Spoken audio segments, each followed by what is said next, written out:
Hello, my name is Edaliz, and I'll be answering a question from Chapter 12 from our textbook. The question is, what was the main point in the speech by the Iroquois regarding the offered scholarship to the College of William and Mary?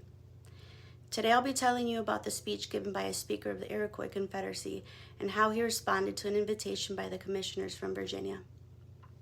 But first, I'd like to give some background information on the speaker of the Iroquois Confederacy. His name was Chief Canasatego. He's known as the Forgotten Founding Father. Chief Canasatego encouraged the colonial leaders to unite and form a confederacy by using an Iroquois model of organization 32 years before the Declaration of Independence was signed. He spoke directly to Benjamin Franklin during the Lancaster Treaty Council. Canasatego presented a gift to him, a single arrow. Chief Canasatego then took the arrow back and broke it over his knee. He then gave Benjamin Franklin a bundle of 13 arrows. He snatched those back too and attempted to break them over his knee as well, but he wasn't able to break them and gifted the bundle of arrows to Benjamin Franklin. This display was meant to be an object lesson on unity and strength together. Sources indicate this speech as given in 1744, and Chief Canasatego then died sometime in 1750. It was his demeanor of unity and peace that made his speech not surprising.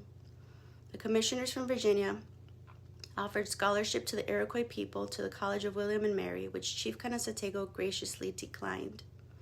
The purpose of this invitation was to bring the Iroquois people into the American culture through education. The problem was that the Iroquois people and the Americans had different philosophies of education. In his speech, Canasatego discussed the outcomes of the students who had already studied in the colonial schools. He stated that the students who had come back from the colonial universities had not learned the foundational skills they needed to survive as Iroquois people. Some of the skills that Canasatego mentioned were running, hunting, bushcraft, and he stated that they lacked resistance to cold and hunger. Canasatego stated that the Iroquois who studied with the white man were totally good for nothing as it related to the way of the Iroquois.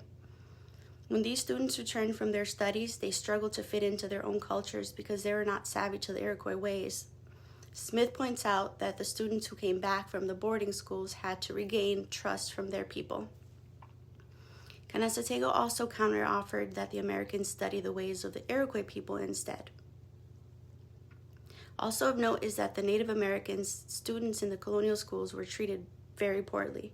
They were put to work, were given less provisions, and overall treated like they were less than the Americans. Canasatego saw the intentions of the commissioners for what they were, a sign of good faith. To answer the question above, the purpose of the speech was to decline the offer due to a difference in education philosophies and give their gratitude. Thank you.